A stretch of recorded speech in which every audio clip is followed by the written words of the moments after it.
Richard Wallace, a 74-year-old groom from California, thought his whirlwind marriage to 29-year-old Jasmine Rivera would be the start of a new life. But just days into their luxury cruise honeymoon, Richard's pride, jealousy, and a dark secret turned the trip into a nightmare. By the end of the voyage, Jasmine was dead on the cabin floor, and Richard stood above her with blood on his hands. This is the shocking story of love, deception, and murder at sea. Richard Wallace boarded the luxury cruise with a smile that didn't quite reach his eyes. At 74, he looked older than most of the newlyweds around him, his silver hair and stiff movements setting him apart from the younger couples dancing with excitement as the ship prepared to sail. Still, he carried himself with a certain pride, as though he believed this voyage would mark the start of something important. Beside him stood Jasmine Rivera, his new wife, who seemed to embody the very opposite of Richard. She was vibrant, 29 years old, with a striking beauty that drew glances from almost everyone on deck. Her gown shimmered under the sun, her laughter carried easily over the ocean breeze, and she walked with a confidence that turned heads wherever she went. The pairing seemed unusual to anyone who noticed them. Some passengers whispered quietly, curious about the vast age gap and what could have brought them together. Richard, a retired businessman from Sacramento, had spent much of his later life alone after his first wife's passing. Jasmine, on the other hand, had grown up in Los Angeles, known for her independence and bold spirit. Their marriage had been sudden, arranged just a few months after meeting at a charity gala. To outsiders, it appeared spontaneous, almost reckless. But Jasmine had spoken about love and fresh beginnings, while Richard seemed to enjoy the admiration of having such a young and glamorous partner by his side. As the ship pulled away from the California shore, Jasmine leaned against the railing, her eyes fixed on the horizon. She was eager for adventure, to escape the noise of her past and embrace the life she had chosen with determination. Few around her knew the details of her journey, the years of struggle and courage that led her to fully transition into the woman she wanted to be. On the surface, this honeymoon was supposed to be her victory lap, a celebration of her new identity and a chance to live without shadows. To Richard, however, the voyage was layered with expectations he never openly discussed. He carried unspoken doubts, fragile pride, and an obsession with appearances that he guarded fiercely. The first hours of the trip were filled with laughter, photos, and toasts. The crew greeted them warmly, passengers congratulated them, and the couple posed for the ship's photographer on the grand staircase. Jasmine shone brightly in every frame, while Richard stood rigid, smiling politely, his mind already wandering. Though he did not show it outwardly, he was uneasy. Marriage for him had always been tied to tradition and control, a partnership shaped by rules he expected to remain unchallenged. With Jasmine, things felt unpredictable, almost too alive, and he struggled to keep pace with her youthful energy. That night, as the ship glided over calm waters, Jasmine wandered through the lively lounges, mingling with strangers and soaking in the music. Richard followed at a distance, always observing, rarely joining in. To others, it looked like the behavior of a protective husband, but deep inside, he was already wrestling with emotions he could not fully name. Pride, doubt, and a quiet unease had begun to stir, setting the stage for a journey that would not end as joyfully as it began. The second day on the cruise began with sunshine spilling across the decks, and the sea calm as glass. Passengers filled the restaurants, enjoying extravagant breakfasts while others lounged near the pool. Richard and Jasmine arrived together, but something about them had shifted from the day before. Jasmine walked ahead, her dress flowing with each step, while Richard trailed slightly behind, his hands clasped tightly behind his back. She smiled at the waitstaff, accepted compliments with ease, and appeared entirely at home in the floating palace. Richard, however, seemed restless, speaking little and watching every move she made. Throughout the day, their differences became more visible. Jasmine loved to be social, chatting with fellow travelers, laughing with strangers at the bar, and blending effortlessly into the festive mood of the cruise. Richard, by contrast, remained quiet and reserved, choosing the corners of rooms rather than the center. He had spent much of his life in control of his surroundings, a man respected for his discipline and order, but on the ship, he was just another passenger among hundreds. For him, this lack of control was unsettling, and he found himself clinging more tightly to the one thing he believed he could control: his marriage. By late afternoon, small cracks began to show. At the poolside, Jasmine was surrounded by a group of younger passengers who complimented her style and admired her confidence. Richard sat in a chair nearby, his face tightening as he listened to their laughter drift through the air. Every smile directed at Jasmine, every glance from another man, seemed to pierce him. He began to see not admiration but threat, not compliments but disrespect. Where others saw her charm, he saw reasons to feel diminished, reminders of the gulf between his age and hers. His thoughts circled endlessly, feeding a quiet storm of jealousy. That evening, the couple attended dinner in the grand dining hall. The room sparkled with chandeliers and music played softly as waiters carried plates of seafood and wine. Jasmine looked radiant under the golden light, but Richard seemed out of place. Chewing slowly, barely speaking, his eyes fixed more on her than on the food before him. He noticed the way other men glanced in her direction, and how she accepted their attention with ease, not flirtatiously, but without hesitation.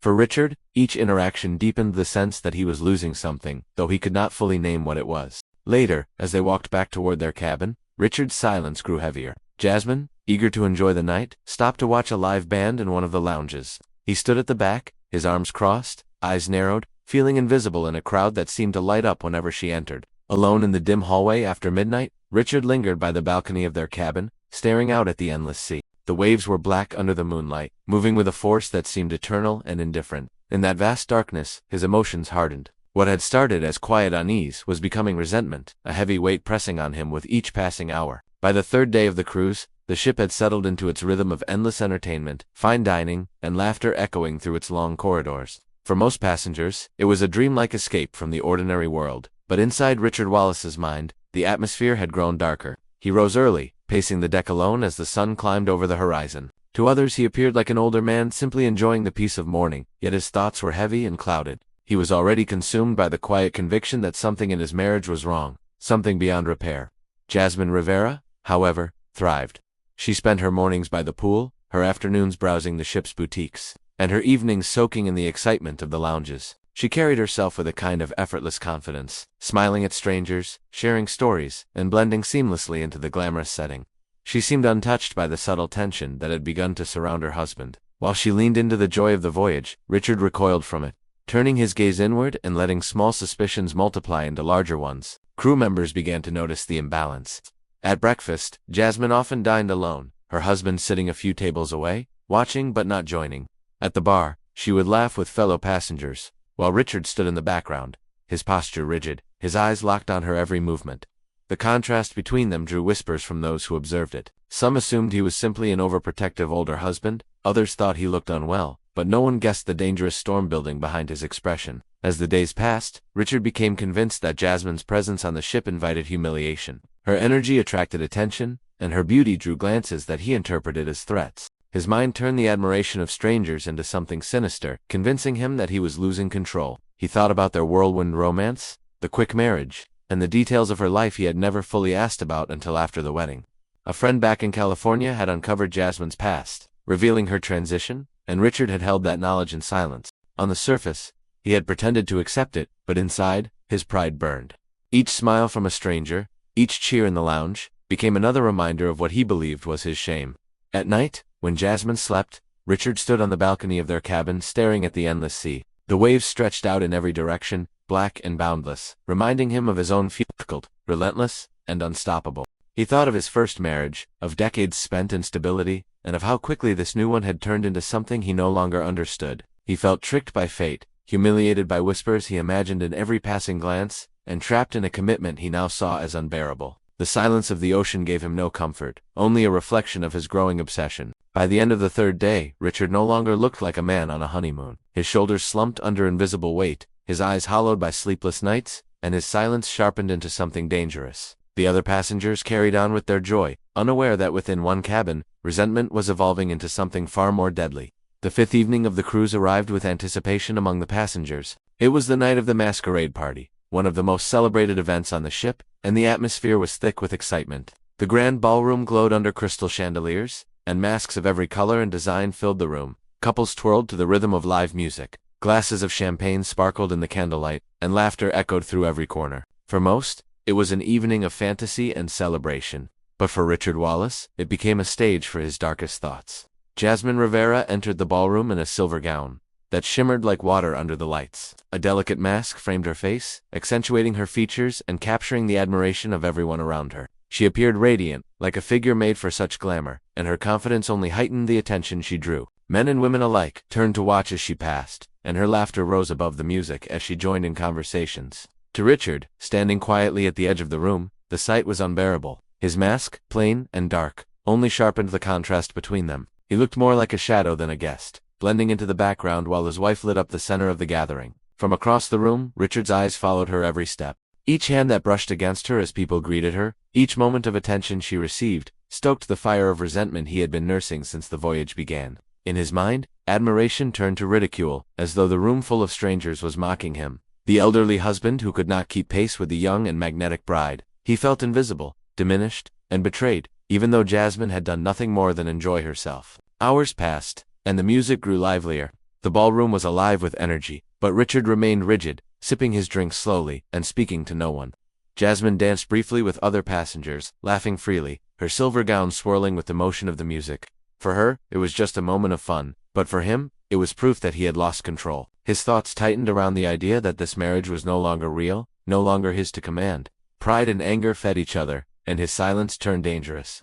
Around midnight, the couple quietly disappeared from the ballroom.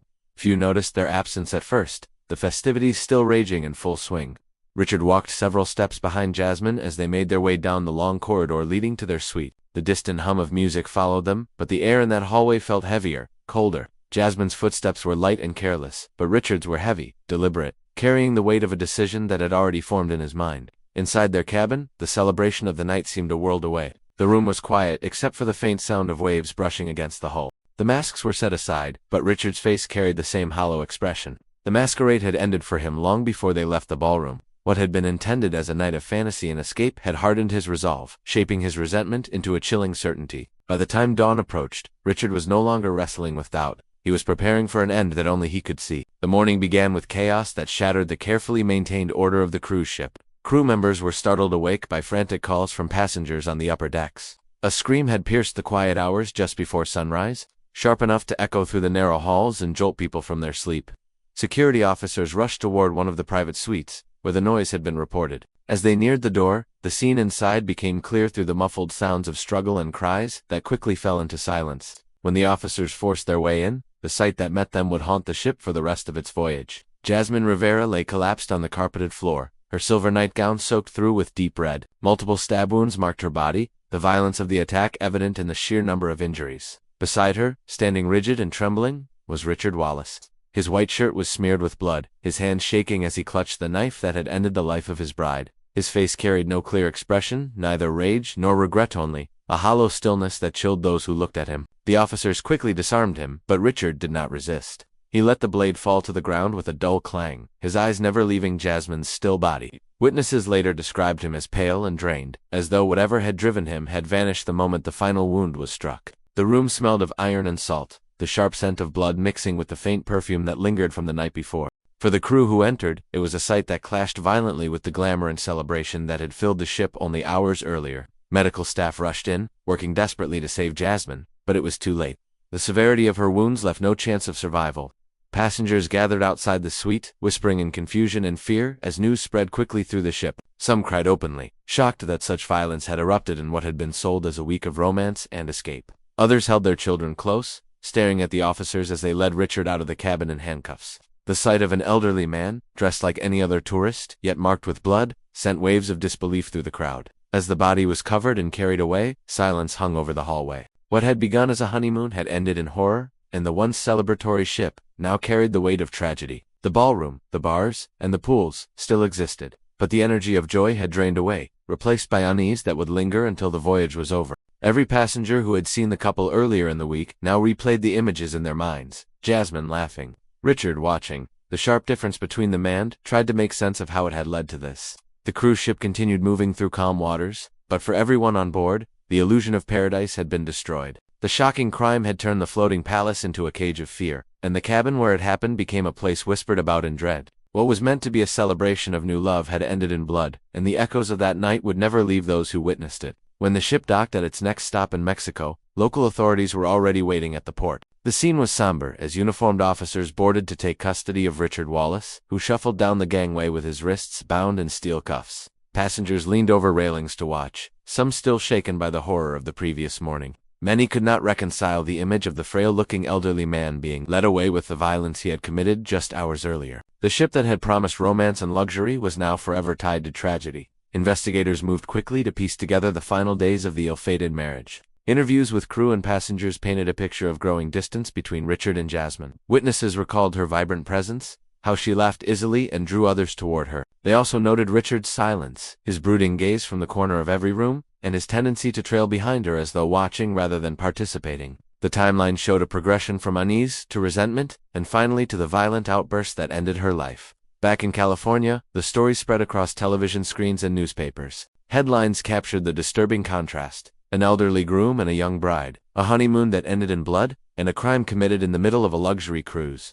What made the case even more gripping was Jasmine's story, her resilience, her transition, and her bold embrace of life. For many, she became a symbol of strength stolen away too soon. Discussions erupted online and in communities about prejudice, secrecy, and the fragile nature of relationships built on unspoken truths. Richard, meanwhile, showed little emotion during questioning. He admitted to feeling deceived, claiming humiliation had driven him to the act. His words were cold, detached, lacking remorse. To investigators, it was clear he had allowed pride and resentment to fester until they became a justification for violence. Psychological experts later noted that his age and lifelong need for control may have amplified his inability to accept a marriage that challenged his expectations. What others saw as love, he had twisted into a battle with his own fears and pride. The legal process moved forward swiftly. Richard was charged with murder and held in a Mexican facility while arrangements were made to transfer him back to the United States. Media outlets followed every development, turning the case into a spectacle that fueled endless debates. Was it the story of a man unable to adapt to a changing world? Or was it simply the timeless tale of jealousy, pride, and the refusal to accept what he could not control? Whatever the answer, the outcome remained the same. Jasmine was gone, and Richard would spend the remainder of his life defined by his crime. For the passengers who had shared the voyage, the memories never faded. They remembered the laughter in the ballroom, the sight of Jasmine's sparkling gown, and the chilling moment when security rushed to the cabin. The cruise ended, but the sense of unease traveled home with each of them, a reminder that beneath the surface of celebration, darkness can grow unnoticed, until it is too late.